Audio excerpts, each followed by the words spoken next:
Let me tell you of the days of high adventure.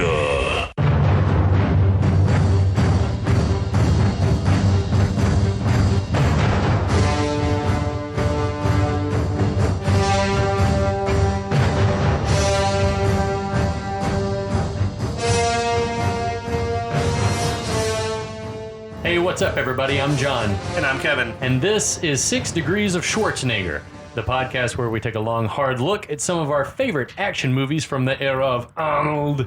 Schwarzenegger is the icon of the genre, and we're taking a deep dive into some of these 80s and 90s cult action movies and breaking them all the way down.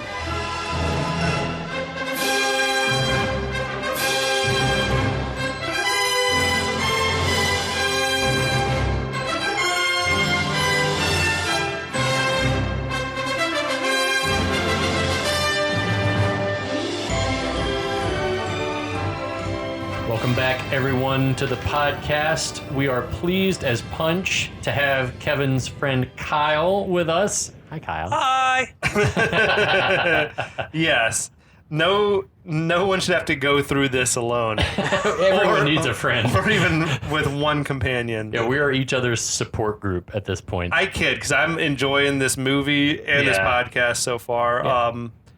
We're talking about Masters of the Universe. And this is episode 2 in our series of, I will admit, a much beloved movie from my childhood that stems from a deep and abiding love that I had for the cartoon and all the action figures, and that was a big part of my everyday life outside of school was playing with those things. So. Me too. Like, they were the only action figures I had. Like everyone else was playing with, like Transformers and G.I. Joe and all that. It's like a blind spot for me, man. It was He-Man up until I had He-Man, 90s. lots of He-Man, a few G.I. Joes. Mm-hmm. I played with something called Starcom. Do you remember anything called I do Starcom? not. It was like it was space toys or whatever. Okay. They were pretty rad though.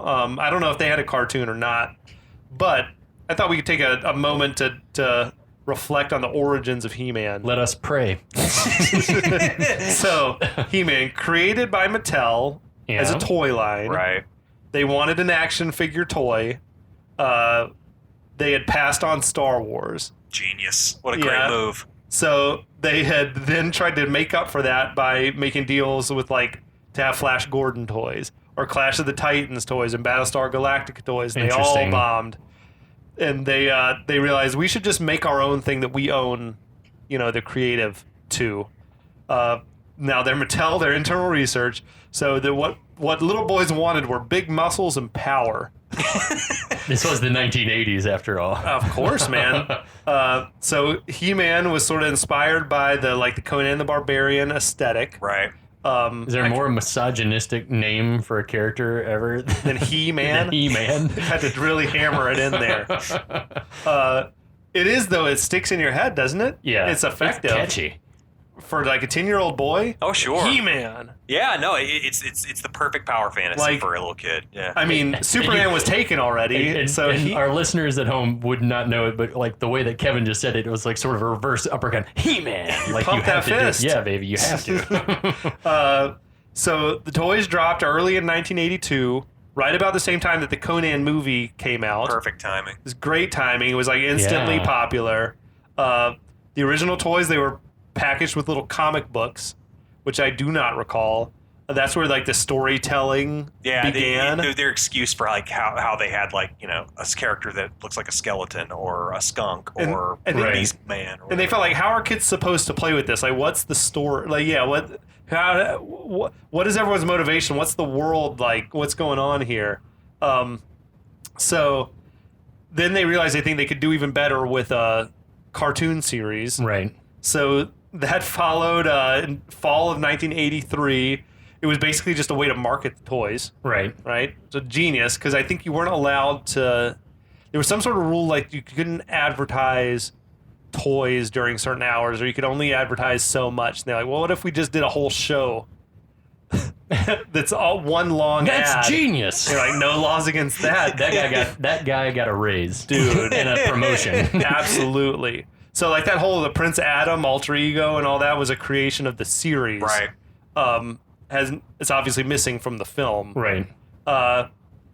They were also, I don't remember this from the show, but they were like the humor and like morality lessons or whatever at the end of the show, like G.I. Joe style.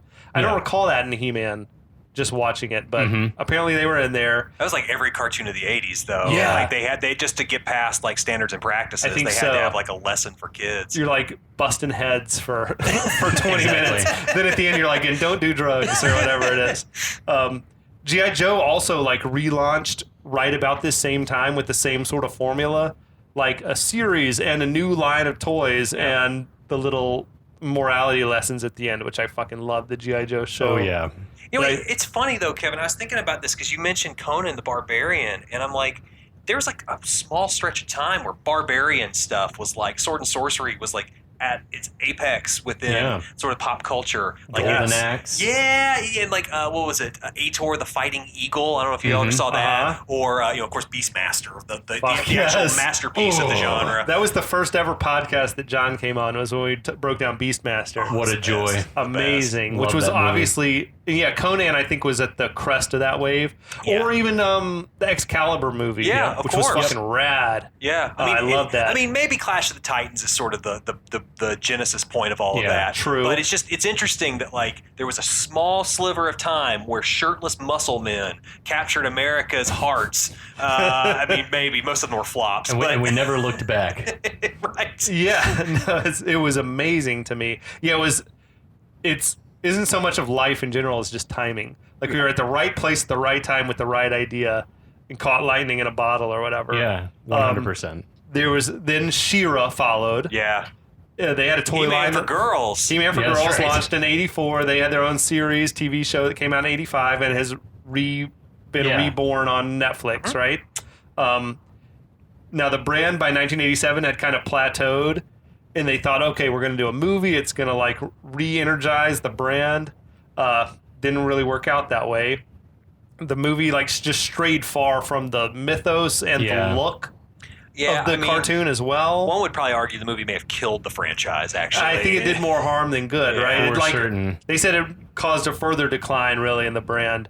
Then they tried to, Mattel like relaunched He-Man in space in 1989, which I do not remember. I vaguely remember. I think I had moved on to other toys. I was like one of the lost I was heavy customers. Ninja Turtles at that point. Fuck yes, dude, Ninja Turtles. I had an action figure of the He-Man New Adventures, and it was like they gave him blue pants, and they cut his hair. Yes, they gave him an updated look. Yeah, he didn't have like the page boy haircut the anymore. Feathered hair. Yeah, he had like just like straight back, sort of shorter hair, and like he had like one sort of like thing across his chest. I think I remember that too. Yeah. It was like sci-fi He-Man, as you say. But like, I never saw an episode of the cartoon at all, but I had one of the toys. They've relaunched again and again over the years with various reboots. I think there's a new... And they're about to do it again. New one coming on a couple of weeks. Is it Kevin Smith? Yeah. Okay, so... I'm actually excited about it. At least the voice talent is like, it's an all-star cast. Who's on it?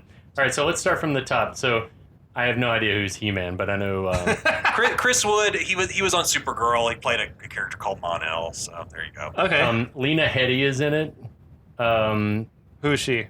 Lena Headey was Cersei. Well, I mean, I know who she is, but who is she playing? This doesn't say, so I'm going to guess. I'm going to guess she's Evil Lyn. She's got the evil persona down, Pat. Who else? Sarah Michelle Gellar is Teela. Yep. It's cool. You know Skeletor, guys. Bring it. Yeah. You have to give that tidbit out. Oh, that's Mark Hamill, who I'm sure voice talent as well. His Joker. Oh, sure, yeah. It's so good. Everyone loves it.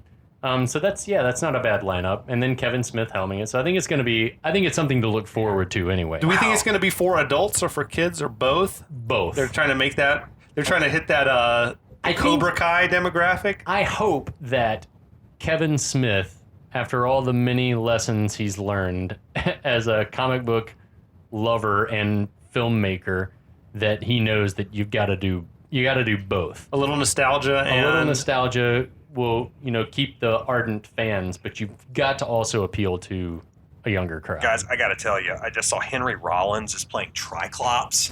Yes. Tony Todd, the Candyman himself, is playing a character called Scareglow, which is not one I'm familiar with. He was a skeleton almost exactly like Skeletor, but he didn't have a hood, and he glowed in the dark. Hell yeah. I'm into it. Yeah, we had that action And figure. the best casting of all of this for me, playing Cringer, the cat, Yes. He-Man, is Stephen Root.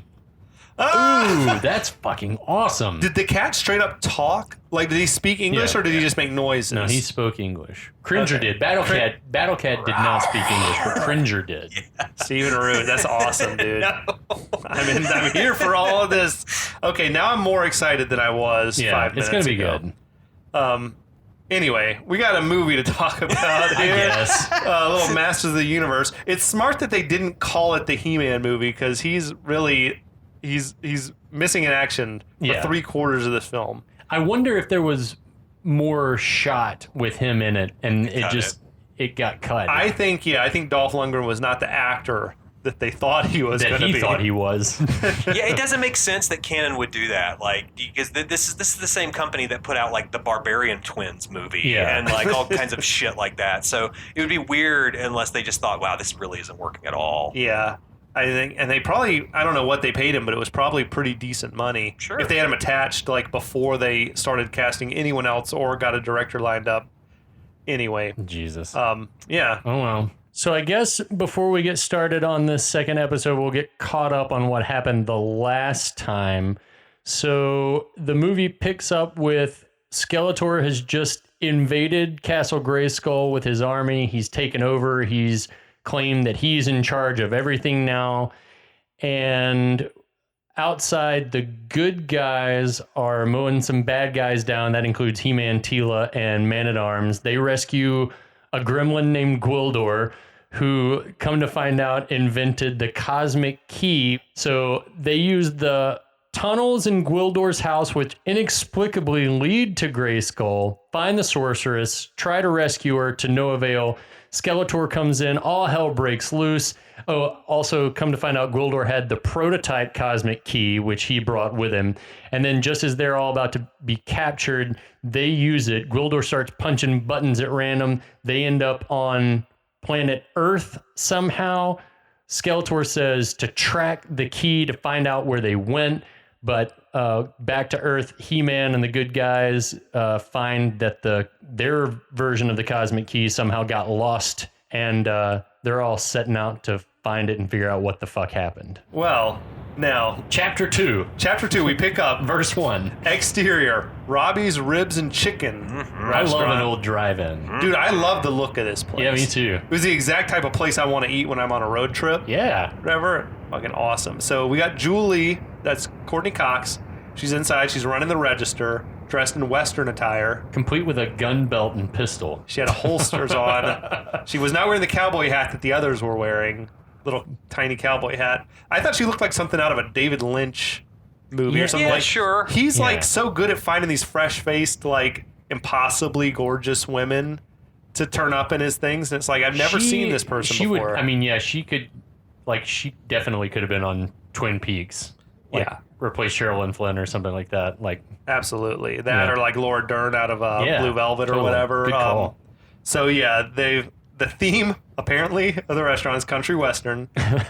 Yeah, they're walking whatever. gingham shirts and shit. Gingham shirts, guns, Blue jeans. cowboy hats, bandanas around the neck.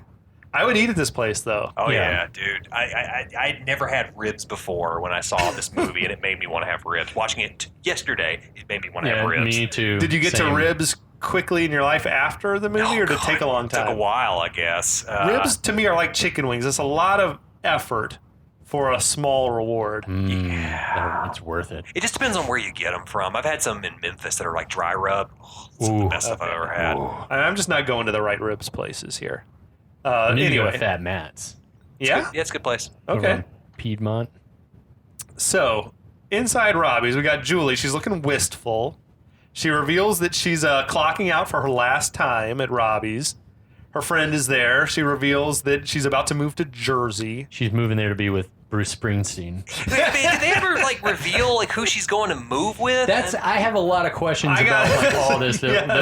that we're gonna talk about, but We're gonna have to. it's like No one And- plans to move to Jersey, well, so you know especially something not went wrong. You know someone that- something's gone wrong in someone your that life. hasn't even graduated from high school yet is planning to move to New Jersey. That's my read, but she talks about I'm going to miss graduation, but So we think that is definitively means she's a senior. Yeah. Yeah, Right now? it has Yeah. to be. I was hoping that she's older because her being that young makes just so little makes sense now. Agreed. Because also later on, Kevin says, I'm in a high school garage band. And I'm like, fuck. But they Everyone both looks- look 25. Yeah, everyone looks older. Anyway, yeah, she's definitely moving there to be with the bus. to Springsteen to join the E Street That's band. right. So her friend tells her that if she breaks up with Kevin, she's going to regret it. That's terrible advice. Also, did you catch Well, that no one should ever break up with Kevin. No, well, yeah, that's true. That's also true. The friend's name is Monica.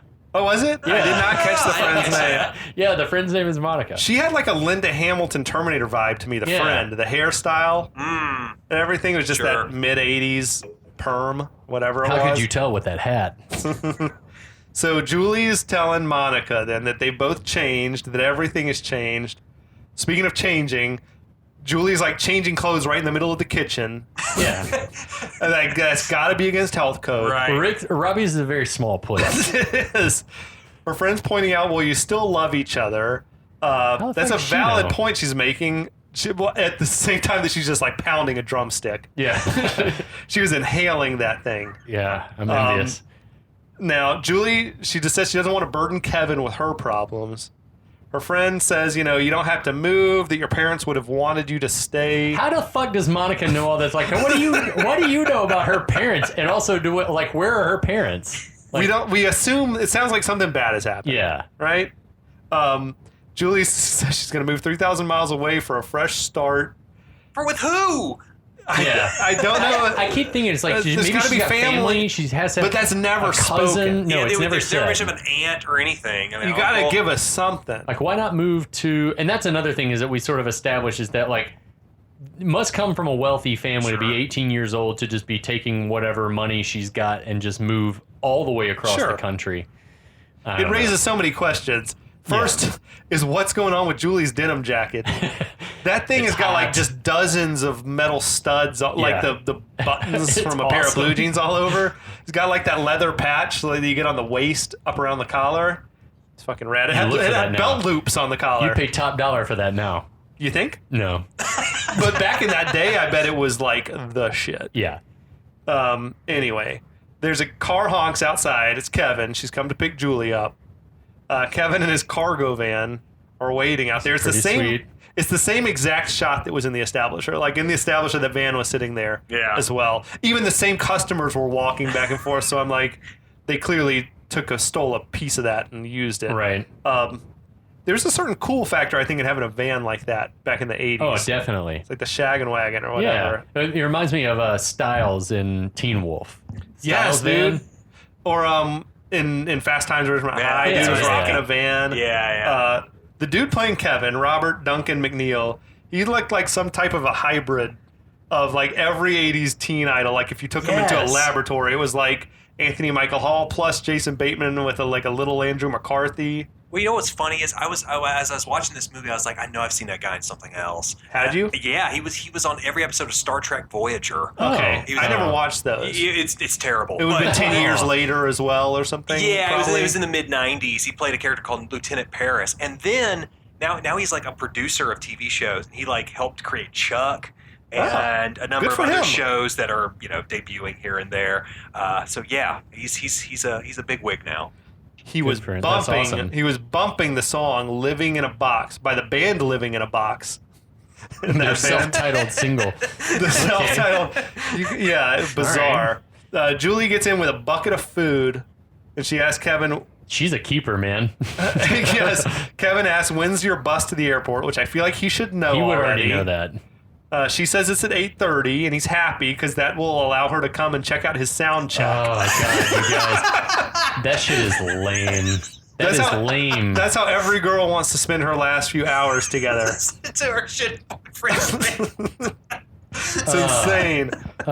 She passes him that bucket Terrible. of ribs, which he points out isn't a romantic last date meal. Neither is taking her to your sound check, jackass. Like This is like dude. The dude's an asshole. yeah. And He's obviously butthurt that she's leaving. this dude who like literally just asked her to come to his sound check. There's this long awkward silence after he gave that line about it not being romantic. and you really just notice that the terrible 80s pop song is playing in there, which I will use on these episodes. On first viewing, I thought the audience was supposed to think that he's an asshole. Like, because he just came off as so hateable. Right? Yeah, I mean, it could be like an attempt at like subverting expectations. Like, oh no, this boyfriend sucks, and he turns around and he's kind not of warms on the audience. the worst. But I don't think this movie had that much on its mind. No, I think way too much credit. I think you're supposed to think he's a cool '80s dude. Yeah, and he just comes off as just the worst. He begins pressing her to stay. She doesn't really want to hear it. She said, "Take a later flight." She's like, "We decided." Which just definitely doesn't sound like a mutual thing. Oh, okay. Yeah, no, I remember Not that it needs to be mutual. Conversation. Thank you. If she wants to leave, like, that's her. That's her choice. It's her prerogative. She asks if he'll take her to the cemetery to say goodbye to her parents. Man, the night is full of fun activities. I feel like the stage is set for just the worst last night together ever. It's like cold ribs, a trip to the cemetery, and a sound check. Cold ribs are the standout in this situation. Thank God for He-Man. That's right. Now, as they drive off, we see Tila. She's there surveying the scene from the bushes. This place, Robbie's, which we discussed, looks awesome. It was a real restaurant at the time that they had redressed to play Robbie's in the movie, and apparently it is the same parking lot where the Rodney King beating took place some years later. Woof. That's just a reality check. All right. That's some trivia right there. Yeah. Wow. I tried to cue up the beating tape recently, and you can't see anything. No, you just see the headlights and it's awful. the police violence. Does the movie officially establish that this is taking place in California at any point?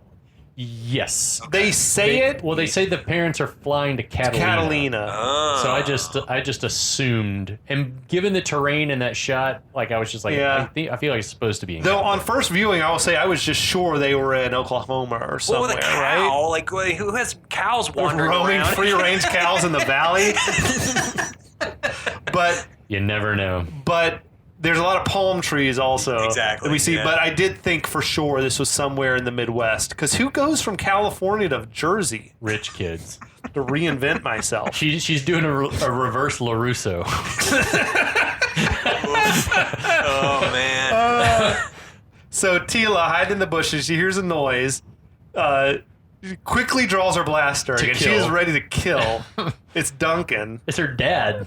Which that's the first time that it's revealed. Was that the case in the cartoon? Yeah. That Yes. Tila's Yeah. Man-at-Arms daughter? Okay. Yeah. I had forgotten, and they were late to reveal that in the movie, I thought. So Tila says, that he's strayed far from his search area. And he says he was drawn from the smell of those sweet, sweet ribs. An old soldier learns to follow his nose. I don't blame him. Yeah, same. Tila seems concerned that they don't have time to stop for a meal, but Duncan says, well, we're not going to save the sorceress if we die of starvation. That's logic. Well, are you going to starve? I don't know how long 0.84 chromons is. I feel like 0.8 is long enough to almost starve? 2 days. Okay, that's close enough. You got to You'd be keep weak. up your strength. Save your strength. Now, about this time, they spot Gwildor also hiding in the bushes there at the restaurant. behind the couple making out in their car. Dude, and he's like leering at them and sort of smacking his lips in a way that made me feel uncomfortable. I love Duncan's. I was doing that before you were even born. It's like gross, Dad. Well, I would hope so. Yeah. Also, anyway, Gwildor breaks out the grappling hook. He uses it to snag a bucket of food from the couple that's making out in the car. So they go over. They find Gwildor just stuffing his face. He says he was going to share it with them. Bullshit. And he's chugging that barbecue sauce, man. That's It's so all awesome. in his beard or whatever it is. It looks like me every time I visit Community Q. So Yes. That looked like Carolina style, didn't it? Like Yeah. the vinegar-based it's big sauce. time. Yeah. I do love that it's just like it's an amalgam. It's just an assortment of meats. It is a bucket of meat. Chicken, meat on meat, toasted meat on meat, chicken and ribs. I really dig Billy Barty's performance in the movie, though. Sure. Like, I think he's having a blast. He's the most committed actor in this outside of Frank Langella. Yeah, Big yeah. time. For sure. Like, if there was ever a movie not to take too seriously, I feel like it was this one, and I feel like he was just having fun. doing it, so I can totally vibe on that. Yeah. Now they're sorting their bucket of just assorted meat. Tila asks, why is the food on these little white sticks? And then she's appalled to find out that they're eating meat. Yeah, Dad reveals it's a rib bone. Hold on now. There's no way that Adam/He-Man would get the bulk he's got without eating, you got to eat muscles to get muscles, baby. I was wondering the same thing. Is like, what kind of society is Eternia? Is she vegan? What's going on over here? And clearly Duncan's like, I've eaten. He knows what it is. Has he been to other worlds? Has he been off world? That's what I'm wondering. Is like Eternia, is there interstellar space travel? Is it sort of like Thundercats where you get to fly to other places? Is it Dune? Like, what's the deal? Like, what's Eternia's relationship with other planets? It raised a million questions. Is eating meat unheard of on Eternia? Yeah, apparently, yeah. Maybe.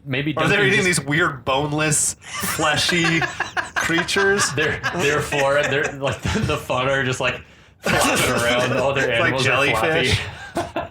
Are Anyway, yeah, she comments this is a barbaric world. I think Duncan gives her the advice: never think while you're hungry. Good advice. So Tila says we got to get back to searching for the cosmic key. Now, over at the cemetery, Julie is confiding in Kevin that she feels like it's her fault that her parents died. She says, they were planning to go to the beach, but then she bailed on them so she could study. So she could hang out with Kevin. Is that? Yeah, she says, I thought she said to study. Yeah, but she hung out with Kevin. Oh. I like that. Which I love that dig. She's basically like, well, that did it to hang out with you. That gives a reason why she doesn't want to stay with him. Yeah. I thought if they had been fucking, and the parents crashed their plane, then it would make sense that she couldn't look at him anymore. Yeah, she was like, ditched him to hang out with your ass. They were probably going to the fucking Catalina wine mixer. Was what I was thinking from Step Brothers. I like that they're just having this conversation now, by the way. Yeah, we never have talked about this. Buried for months, probably. How long? Yeah, the year on the tombstones was 86. So I don't know how early this is, if it's graduation time of 87. Yeah. It's been at least then 5 months or so. It's the spring of junior year. Is when they passed? 86. So it's been a full year. Yeah, I think so. Okay. Kevin points out her parents wouldn't want her to blame herself, which is probably true. Right. Julie says she just wishes she could change things. Kevin says that only happens in fairy tales. That is some industrial strength foreshadowing. What? Also, the worst possible thing you could ever say to someone at a cemetery. Yeah, nothing changes. Yeah, nothing ever changes. Just internalize this. Deal with it. We're late for my sound check.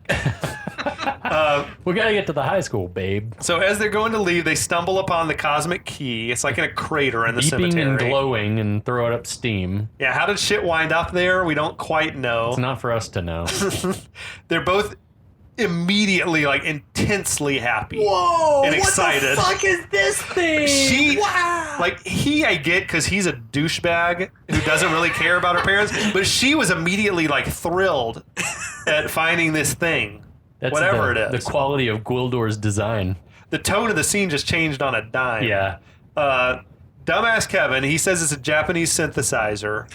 Yeah, they accidentally hit the play button, so it starts making music and lighting up, and then immediately he's like, "Oh yeah, I've seen this." I did dig the sound that the cosmic key made, the yeah, it was pretty. It was actually kind of sweet. So Julie's like, "Well, we better give it to the caretaker." He's like, "Fuck no, he just keep it for himself." So Kevin logic is like, "I should keep it for myself." Yeah. Ain't that America?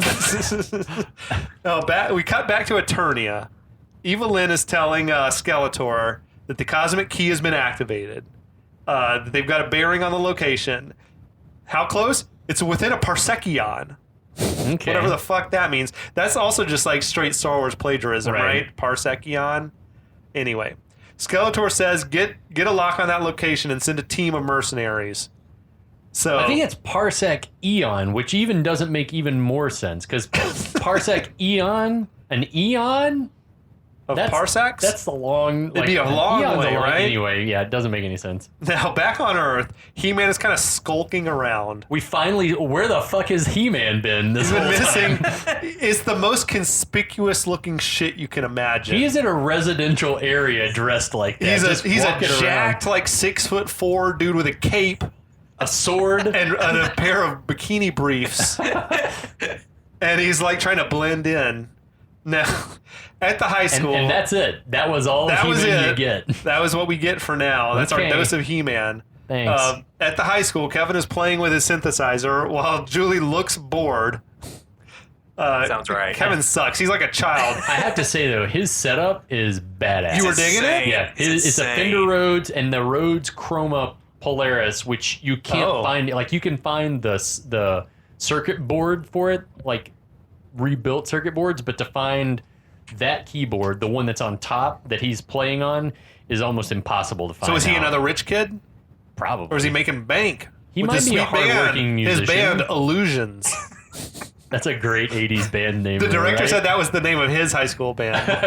That's awesome. Look at Illusions. Goddard. I love it. Sounds like a strip club. Sound checks are boring, by the way. Sound checks Yes. fucking suck. Well, Kevin's like, hey, Julie, listen to this. And then just play some dog shit. But I think he's trying to play whatever the sound was he heard from. Oh, is he already the trying key. to I riff think he's that trying Tears to, for like, Fears? Which is a killer riff. Yeah, it's badass. What do you think? He says. She like goes along with it. Now he just grabs the cosmic key, starts to play it some more. It's generating this like kind of trippy light show up in Yeah. the air, which I did dig that effect throughout. I guess though, Goldor put some built-in speakers on that. I'm just like it has intrigued an by the way it integrated works. speaker apparently. Yeah. On Eternia, the baddies are like able to zero in on the location of the key now. This dude who looks like a middle management Destro. Yeah. Who was up That's on the awesome, He's like dude. got a silver like chrome dome. That is awesome. He's working the tracker.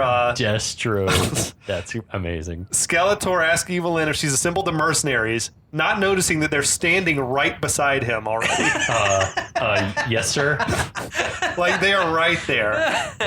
Evelyn introduces them. So we got Blade, who's basically human, has a sort of a weird chin strap headpiece on, He looks cool. chainmail. I had the action figure of Blade. Was he a real character, No. or was he from the movie? It was a movie set of action figures. That's Oh shit! cool. Were they more human proportions? No, they were about the same size. They were like together. just real bulky. Yeah. But Blade was one of the ones I had because he had swords. So this guy is Yeah, played baby. by the actor Anthony DeLongis, who played Ketchum in Roadhouse that we did recently. The dude who drives Bigfoot in Roadhouse. But he was like a real swordsman apparently, and he like choreographed all the sword fight stuff for the Oh, film. great job, Anthony. Way to go. Grade A. Also, like apparently that costume, the chainmail was like the real chainmail, not the Bennett from It was like Commando 50 chainmail. pounds It was like a worth. 50-pound costume that he's wearing. Yeah, we had Salrod, this reptilian sort of looking thing with armor and a helmet, who had, I thought, by far the coolest look. Easily. Yeah. He had Yeah. this sack in his neck that would That was expand and badass. contract. That effect was cool. Yeah. Also, the name was probably just scammed off of Tolkien. Sarad, yeah. Yeah. We had Sarad. the Beast Man. She calls him, not Beast Man. I don't know, The but Beast Man. he's basically Wolf Man. I was so excited when he debuted though. But he Yeah. he looked way different. It wasn't Beastman was in the cartoons. He's It orange. looked very different. Orange Yeah. with like a blue face. Was he furry? Yeah, he was Yeah. furry, but he didn't look like that guy. Okay, this was basically just I felt like a Wolfman costume, and they were like, "Give us a werewolf Right. look, Yeah. whatever."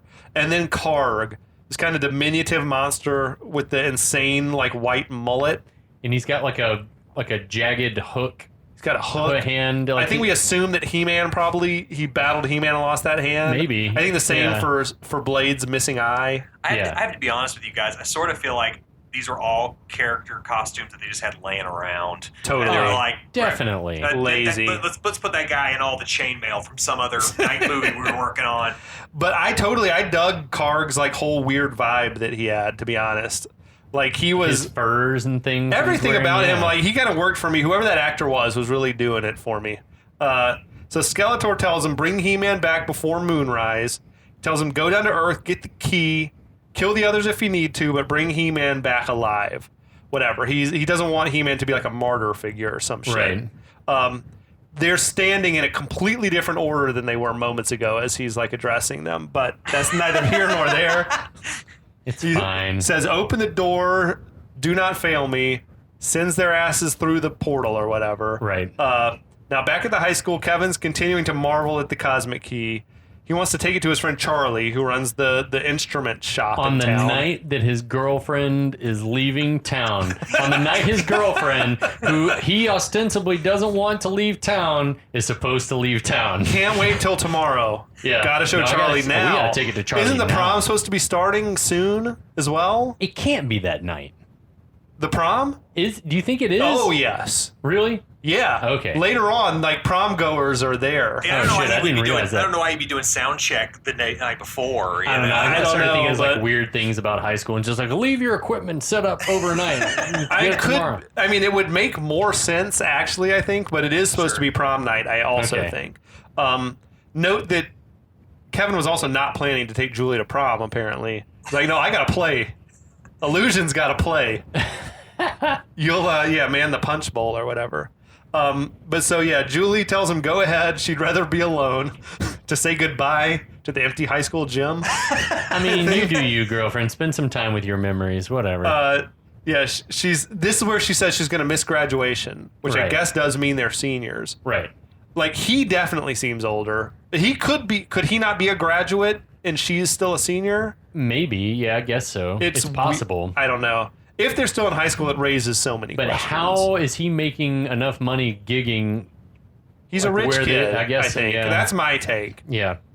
Has she just been living by herself? That's what I'm saying. Is I guess Since her- the parents died? Yeah, she's been living in the house. I guess her How? parents left her a bundle. They must have, because they were But rich. They I would must have think left her if she's a shit tons of money. minor, if she was 17 back then, how would she have... Yeah, I mean, She's supporting herself off the Robbie's rib wages? I don't know. should be shunted off to some family out Someone somewhere else. Yeah. she'd have to have an adult, I think. Maybe she's got an uncle that's a lawyer out in Jersey that's Sure, taking an care estate of this lawyer. shit for her. I don't know who. When who it's the same one who sabotaged that plane. Yeah. So Kevin It took a dark turn. Kevin is hesitant to leave, but he does it anyway. Yeah. Leaves her there alone. She's like desperately would rather be alone than around him. Yeah. She's like, And oh, he's thank being God. real pushy, like, you wait right here. Don't go anywhere. Like, whatever. Julie looks at her locket where she's got pictures of the parents in there. She hears a commotion off screen out in the lobby. We see the mercenaries and a few miscellaneous soldiers have popped through the portal.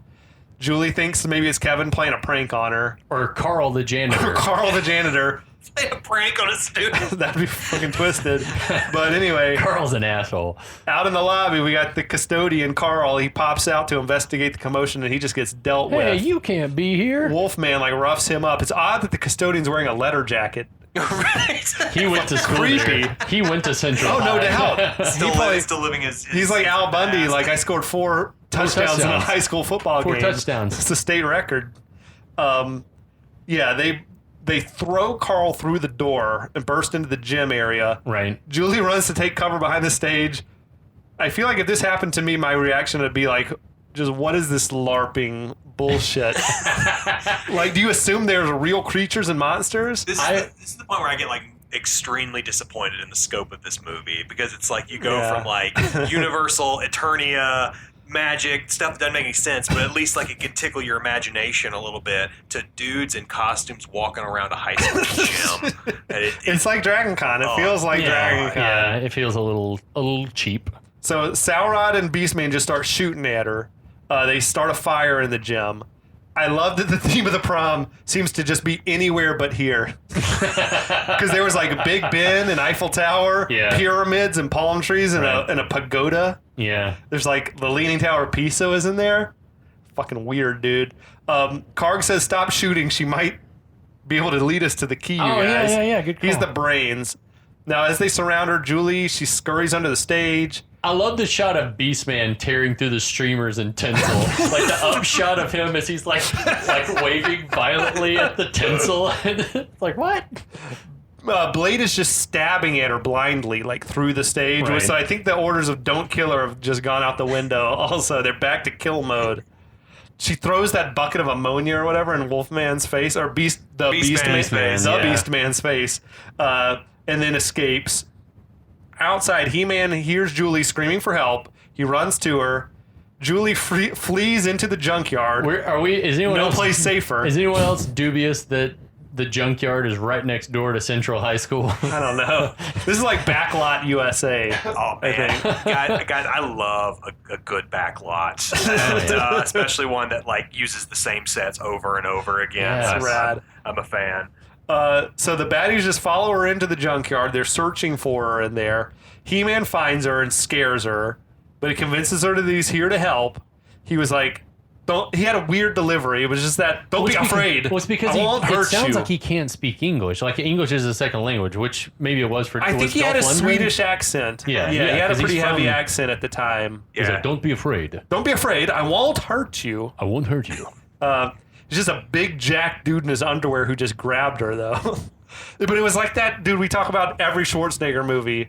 Has a Yeah. scene where Arnold just grabs a woman and tells her, "Don't worry, I'm not going to hurt you." I'm not gonna hurt you. This imposing guy. It's like huge, Yeah, yeah. you're right. Cool. That's fine. So for some reason, he picks her up and carries her and lays her down in a pile of garbage. You know, like, and gives her a gun. Tells her, "Here's a gun.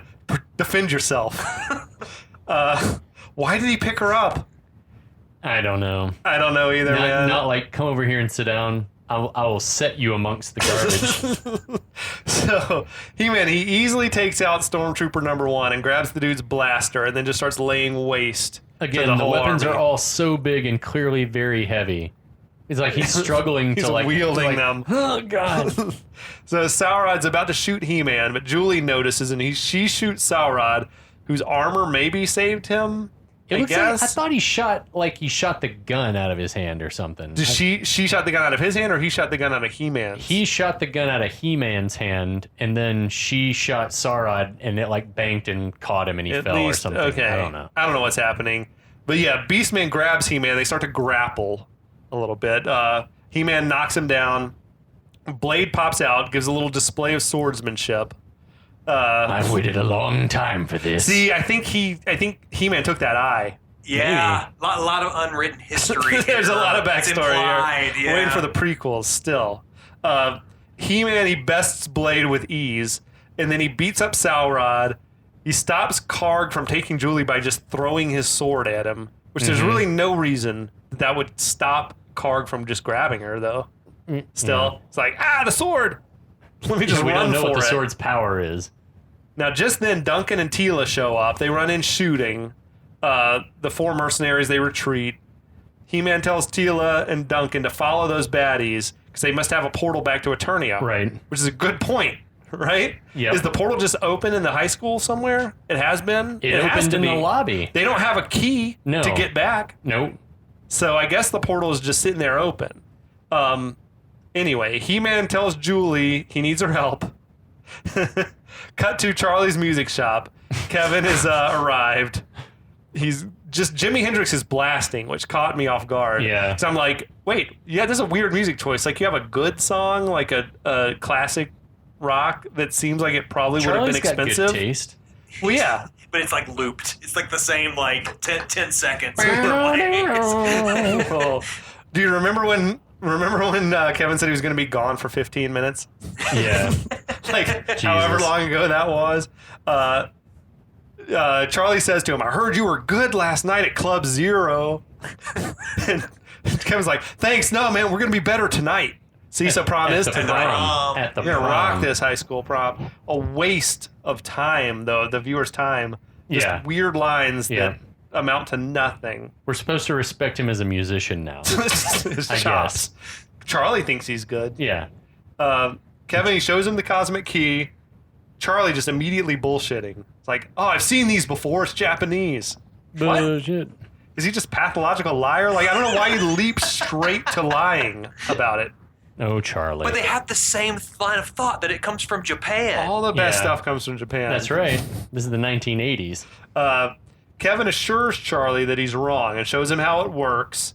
Charlie's mind is blown, though, by the light show. Dude, yeah, Charlie wants to buy it off of him. Says, and he wants to know where he found it. I've never seen anything like it, he says, which is just immediately flies in the face of his, I've seen I've these seen before. this before. Kevin tells him it was in a crater, and I found it in a crater in the cemetery. I love Kevin's honesty. He said, I hoped you would know what it was. Kevin fiddles with it some more, and Charlie remarks, Oh, Mr. Pitch Perfect. Can confirm he did hit a D sharp. Oh, yeah? Are you Pitch Perfect? No. As well? No. I thought you were for some reason. I have good relative pitch. Okay. Yeah. Explain to the audience what means Pitch Perfect. Yeah, having perfect pitch means that you hear a note and you immediately know what that note is. We know that's just going to be important later in the film, apparently. Because otherwise, there's really no reason for it. Now, does it mean you can memorize something from hearing at a time or two? Not necessarily, but you would know exactly like you could remember the notes, maybe. Right. Okay. Now, the pair, they notice a flurry of fire trucks zooming past the shop. Charlie turns on his humongous radio that he has. It looked like it had a TV built into it, maybe. Yeah, I thought it was the like same one thing, of those. They hear there's a fire at the high school. Kevin's thinking, oh, shit, that's where I abandoned Julie. On her last night in town. last night in town. What? Yeah. What's going to happen? Kevin runs out of there to investigate, and that's where we will leave you. Oh, my gosh. The suspense is really ramping up. This movie keeps you on the edge of your Is seat. He-Man in this movie? We've seen him for... We saw him for 2 minutes. In the last 20 minutes, he's appeared in about God. 2 minutes of the film. Amazing. Yeah. Kyle, how are you doing? I'm fine. Good. Kevin, how are you doing? I'm great. We all made it. Thanks to everyone for listening. Thanks to our friends on the Last of the Action Hero Podcast Network That's for right. listening. We hope you guys will tune in for episode 3, that you won't leave us alone with this hot garbage, as my friend Andrew Miller would say, and good journey. We'll Good be journey. back.